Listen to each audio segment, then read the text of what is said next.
Hello, everyone. Welcome back to Hustle and Glow. I'm Dr. Kim Nichols, board certified dermatologist and owner of Nichols MD of Greenwich, Skin Lab in Harbor Point, Stanford, and my brand new location, Nichols MD of Fairfield. Thank you for joining us today. As you know, I created Hustle and Glow to educate those in the beauty business on how to attract, maintain, and grow loyal clientele. Each topic is curated by me for you with passion and profitability in mind. We all know that your staff is an essential part of maintaining and growing your business. So I have invited members of the Nichols MD team to share their own pearls from their respective roles in the aesthetic industry. I hope this series gives you not only an insight on different aspects of what makes a business work well, but also provides a glimpse into the hard work, passion, and dedication of my staff.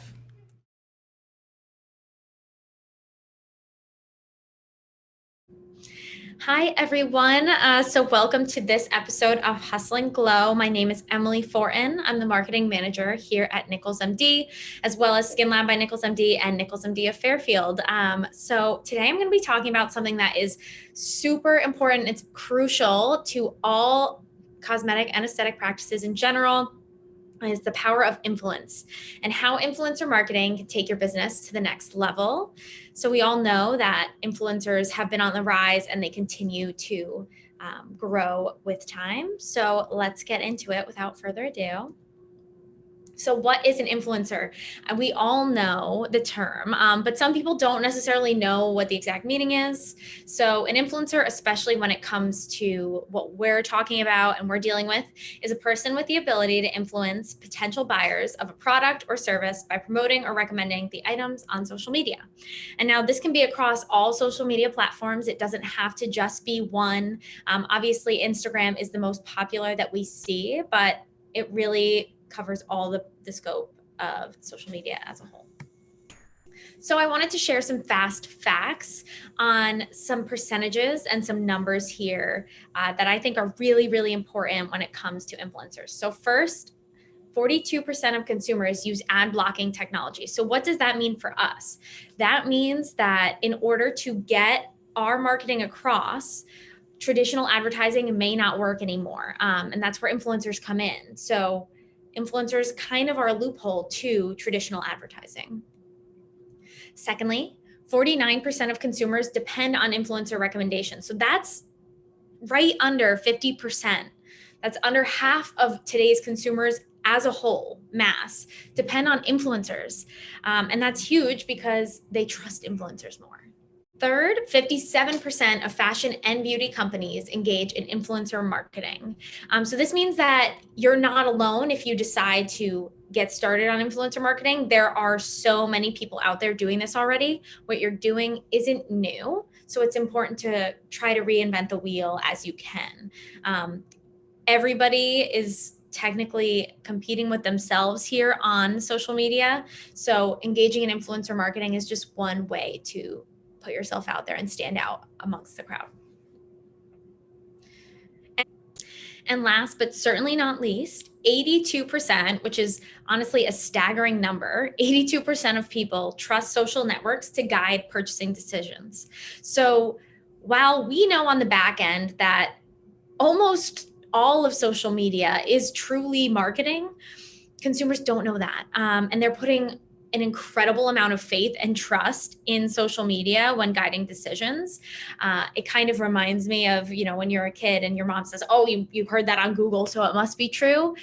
People really do trust what they see and hear on social media. So that's something to keep in mind throughout this whole presentation.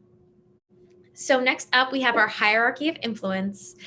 So there are 4 main categories of influencers that we see on any given basis for social media. So up at the top, we have our all-stars. This is truly what you would call a celebrity.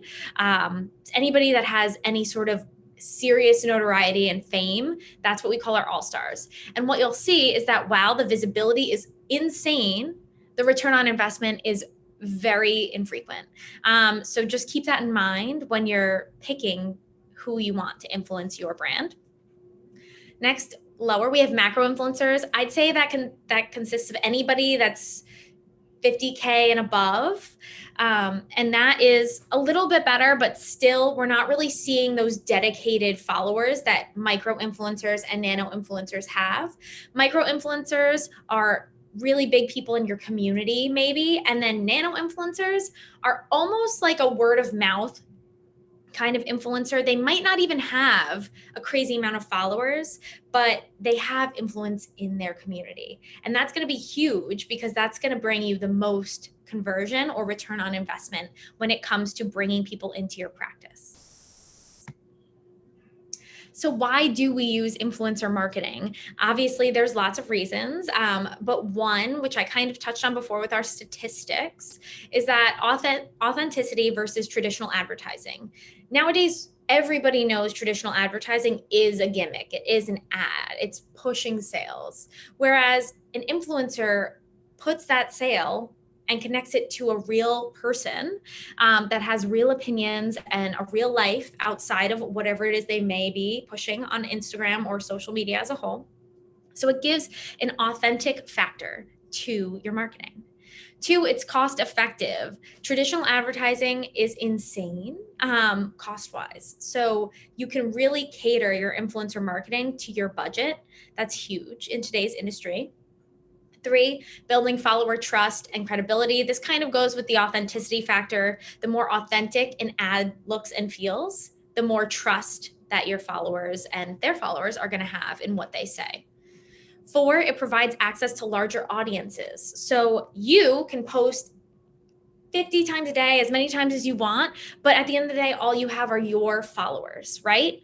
So influencers bridge that gap and give you access to their followers, as well as people that might come up on their explore page. So it really gives you the in on increasing your personal following, as well as just even touching the minds of their followers. Five, we have trending content and creativity. So as a marketing manager for a small business, we know that content is quick. We need to be thumb stopping in today's day and age. But however, as practices, we're treating patients. We're seeing patients every day, and we don't have the time necessarily to really push the creativity we'd all love to push every day. That's where influencers come in. They're quick. They know what they're doing. Their life is posting. So they can kind of aid in posting trending content that helps garner followers and return on investment for us. And last but not least, increase engagement through social media and the community as a whole. So what we like to do is we like to incorporate our influencers in as much of our marketing and in general team events as possible. We like to use them as models for demos when we have trainings. We like to use them for our marketing and anniversary parties every year. It kind of connects the person in real life to our influencer on social media, and we love feeling connected to them and their followers. So creating a successful contract. Now, this is crucial in any influencer agreement that you might have with someone. So first, express a welcome and a thank you. We are getting a lot of business from our influencers. So it's important to truly express appreciation and gratitude because they are helping you to succeed as a business. Then the next most important thing, outline the terms clearly. So you're going to want to tell them, how are they being compensated? Are they getting money? Is it just the treatments they're getting? You can figure that out on your own based on your practice, but it's important to list that out so that there's no confusion. The duration of the contract. How long do you want this to run? Is it going to be ongoing or is it a trial? That you need to put in the contract. Due dates and timelines, most importantly. So for example, if they have to post X amount of stories within X hours, or X amount of permanent posts per treatments received, et cetera, you can come up with this on your own, but it needs to be expressly stated in the contract. Just because if there's no due date or timeline, there's no way to make sure that it's getting done, really. Then we have required tags for permanent Instagram posts. So this is really important. You need your location tagged because people need to be able to find you. You need branded phrases or hashtags you might have. These days, a lot of companies have their own hashtags. So make sure that your influencers are using them, because the whole point of a hashtag is that eventually you want your patients or your clients or whoever it may be that stops into your space to use those hashtags as well. The first place that they're going to look is who's already used that. So that's really important to mention. Then hashtag ad. You want to make sure people are aware that it is an influencer agreement. You don't want to come off as fake. So we do add the hashtag ad in there just because we want people to know where this is coming from. We know it's going to be as authentic as possible, but it is an influencer contractual agreement at the end of the day. And then the option for collaboration posts. This is up to you if you want to have your influencers work directly with you on a collab post, especially when it comes to Instagram, how we can now do that. That's up to you, but that option needs to be listed on here. And then a way to ensure your return on investment. So sharing social media insights from all the posts, that's crucial, because if it's not a collaboration post, like I mentioned just before, we have no access to how many views it got, what was the impressions, the reach. So we need to know that, how many people saved it. Those are huge, because not only is that important for us to know how their followers are responding, but it's important for us to know how that influencer is fitting with our company. And then the opportunity to have a unique promotional code. So this is something we do with all of our influencers here at Nichols MD. We offer them a promotional code for our shop page. That's the quickest and fastest way to see if their stories, their static posts, anything is working. It offers a discount on our shop page. So it's good for them because it shows that they're, providing an added service to their loyal followers. But it also helps us better track the return on the investment in that influencer. And then last, we have include necessary consent signatures, content ownership, and legal obligations. So this is truly what you need to hold the influencer accountable. So for example, if they don't post within the stated due date and timeline, are you going to charge them for the treatment? What are you going to do in order to ensure that the influencer is accountable for their success? Challenges to influencer marketing. So as we know, like any marketing initiatives, there are pros and cons, there are challenges to having influencers as part of your marketing plan. So first and foremost, finding the right influencer. This goes back to that pyramid that I was talking about before. Who is the ideal client for your brand?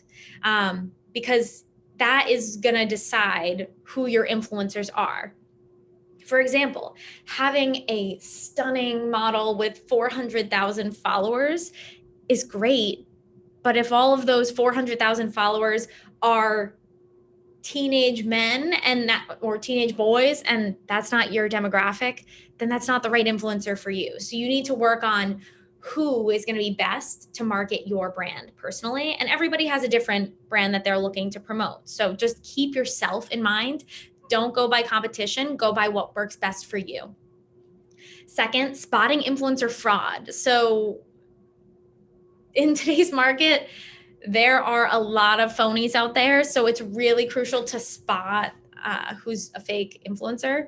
For example, their follower to engagement ratios. If they have 20,000 followers and they're getting 2 likes on their posts, maybe a little bit questionable. And then rapid growth, right? So the line between being viral and being fake. People do have viral videos that blow up overnight, but keeping the follower to engagement ratios in mind, just make sure you're looking at that and seeing, are they paying for this? What's the deal?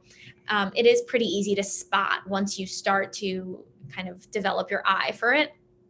And then content that doesn't correlate to engagement. So like irrelevant comments or poor quality content. Those are things you want to watch out for before you pick an influencer. And that's why finding the right influencer for you is, again, so important. Rising costs. So obviously influencer marketing has continued to grow. So whereas in the past, it used to be a little bit easier to get people in the door, nowadays, more people require additional payment, additional treatments. So keep that in mind. Now, of course, at the end of the day, influencer marketing is still an incredibly cost-effective way to market your brand. But that's just something that is going to continue to rise as influencer marketing rises. That's a normal correlation. And then more educated audiences. So sponsored posts do appear inauthentic, but that's again why it's crucial to find people that are truly invested in your brand and really genuinely enjoy what you're offering them. Because that is what makes all the difference between having a fake influencer post that looks completely off brand and completely, just fake really at the end of the day, to someone that's genuinely supporting and promoting a company that they believe in.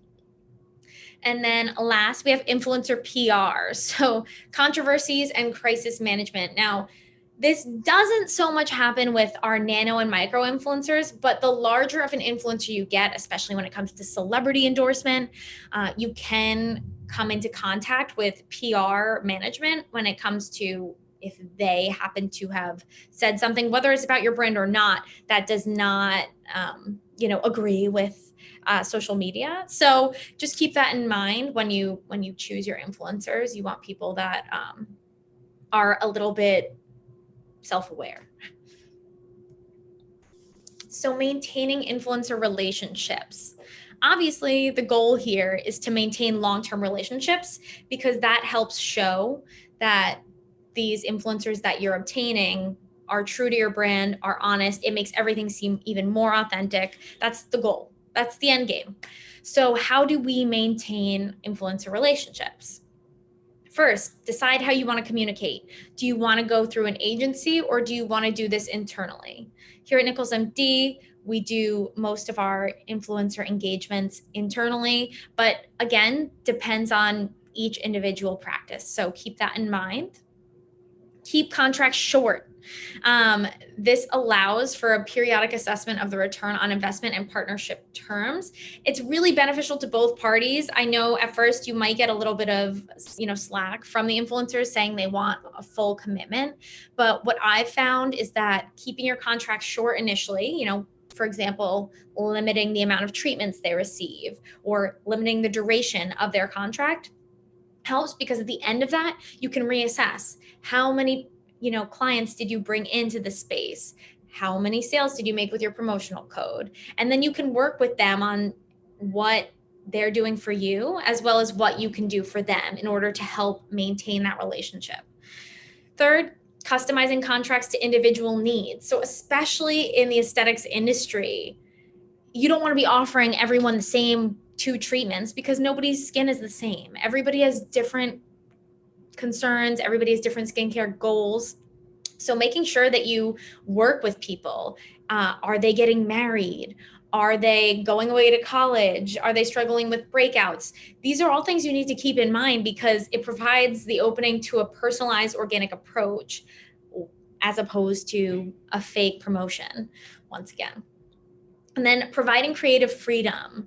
So it's really important to let your influencers do what they do best, and forcing them into a specific category, whether that's you have to post one static post and you can't post any reels or vice versa.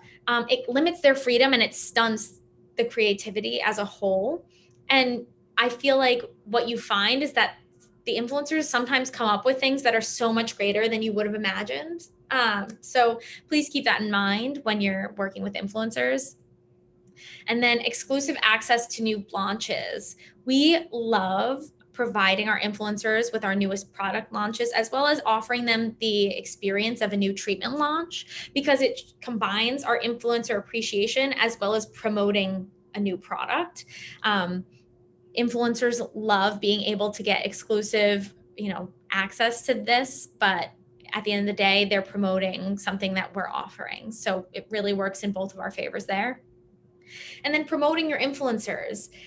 We are always making sure to comment on our influencers' posts, even if they're not about us, if they're about something else. Make sure you're supporting causes that are close to their heart. And overall, just fostering a genuine relationship with them that kind of goes back to a benefit of communicating internally versus externally, you really do get the chance to have a true relationship that you can maintain with your influencers that way. And so that concludes today's episode of Hustle and Glow. I really do hope you found it insightful or beneficial in some way. Influencers are a great tool that you can use to help market any practice. So I highly recommend looking into getting into it if you're not, or, increasing your influencer contracts that you might be putting out. I really do find that it's beneficial for the company as a whole. So if you have any questions, feel free to send us a message. And also, please let us know if there's a topic you want to hear about. We want to talk about it. So please make sure you're submitting any topics that you might find interesting or want some additional education on. We're happy to help. All right. I hope you all have a great day.